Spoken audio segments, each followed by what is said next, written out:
Hello, welcome to www.everydayhdr.com. My name is Blake Rudis, and today I want to talk about saturation and a couple ways that you can use saturation in your HDR images to help the image rather than hurt the image, because you see a lot of HDR images that are way oversaturated. But there's a couple of things you can do with a Hue Saturation Adjustment layer, and the first one is reducing chromatic aberrations through the use of a Hue Saturation Adjustment layer, as opposed to doing it in Photomatic or say Camera Raw, because sometimes you just can't kill those chromatic aberrations, and this is a perfect image to show you that. So I'm going to get my my zoom tool here. You can also press Control and Spacebar. That was a cool trick my friend Nick Morozinski told me recently. That's the cool thing about Photoshop. There's all these tips and tricks and secrets, and everyone has something new that they can show you and tell you. So you can either select that tool over here, or while you're working, you can just press Control and Spacebar, and it'll default to that magnifying glass. Who would think that Control Spacebar would do the magnifying glass? But hey, whatever. We'll go into about 300%. So we can really see these chromatic aberrations. They're pretty bad. We have a really thick cyan aberration here and a really thick magenta aberration here. The problem with chromatic aberrations in HDR photography is that they get heightened through the HDR process. The tone mapping process really makes these chromatic aberrations stand out even more. They aren't so bad in a single image, but once you start adding all these together and duplicating it, they really get out of control, and this is a pretty nasty one. From face value, you really can't see them too bad when you zoom out, but when you get into 300% up here, you can really start to see how nasty these chromatic aberrations are. So the first thing I'm going to do is go down here to the Hue Saturation Adjustment layer and make a new layer. In this drop down where it says Master, we're going to change this to Magenta or Cyan. Basically what this is telling you is that right now this is the master control for all saturation on the entire image. If we move it all the way to the left, we have a desaturated image. All the way to the right, an extremely saturated image that really is kind of nasty and hurts my brain. So what we're going to do is go right here into the drop down right here where it says Master, and switch this to, let's start with our cyans first. You see that there's a cyan color here and a magenta color here. If you don't really know what colors those are, you can click on this tool right here, and it will show you that this is the cyans. You can move to the left and reduce that or increase that. So we know this is cyans. We're going to drop the cyans down, but I want to make this edge darker. You notice how they got lighter as I made that adjustment. So I'm going to make that darker. And then over here, we have the magentas. So in our magenta, we're going to move that down to negative 100% also, and then change the lightness a little bit. Well, let's boost the lightness on that side. So I'll make that side lighter and the other side darker. It kind of makes it more natural looking. But then we also have a problem with another color here, which is our blues.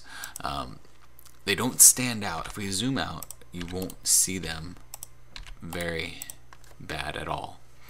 Here is our chromatic aberrations on, chromatic aberrations off, and those blues can actually kind of stay because they add some type of value to the image, but we can go ahead and reduce those as well too.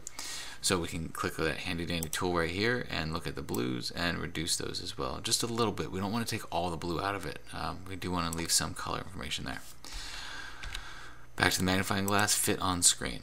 So what we did was a global adjustment to all of the color in this image. Anything that was cyan, was magenta, or possibly blue now has a reduction in color quality. So we can toggle this on and off by clicking the little eyeball here, and it doesn't look like there was much blue, magenta, or cyan in the rest of the image. But if we want to be 100% sure, we can click on the layer mask option over here. We can press the right bracket key. What that's going to do is basically give us a preview of everything we paint black here is going to make that removed from the image, and everything we paint in white is going to bring it back. So why we're painting black here is because if there was any color in here that got affected by that adjustment, it's now going to be safe. You can toggle that on, that preview of that mask that you just painted on and off by pressing that not right bracket key, the / key, I believe it is. It's right next to the right bracket key. So you can toggle that mask on and off to show you where you painted. So that's one cool trick with the Hue Saturation layer to minimize chromatic aberrations really quickly and do it on your own without some program doing it for you like Photomatic or Adobe Camera Raw.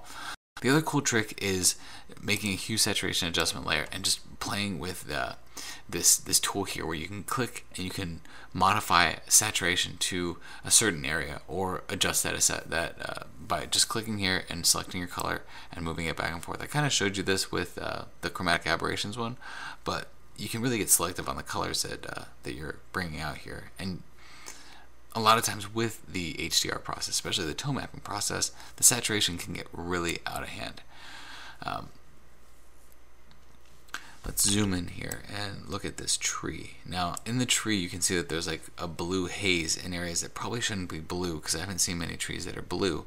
So we can click on this guy, and it's actually magenta is the color that is affecting that area. See that? That's magenta. It looked blue, but it was magenta. So by using that color picker, you can modify the saturation. So what I'm doing is I pick the color and I move to the left, and it reduces the saturation in that color that I picked, and I move it right and it increases the saturation in that color that I picked. So as you can see, Photoshop's ability to adjust saturation is extremely powerful.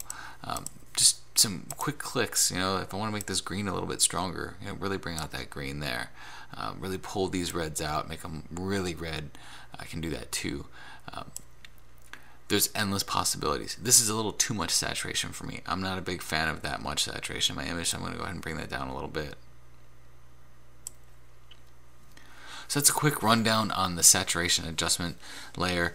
There's obviously tons more you can do with it, but I just ate a ton of turkey and the tryptophan is kicking in, and my bed's calling me. So I hope you all had a Thanksgiving. Happy Thanksgiving. If that's something that you're into, if you don't celebrate it, then I hope you had a great day and have a great weekend. Try to stay away from all the Black Friday deals going on, because they're absolutely crazy. Again, this is www.everydayhdr.com. My name is Blake Rudis, and I hope this tutorial helped you out.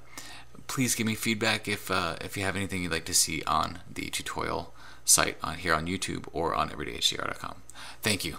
Take care.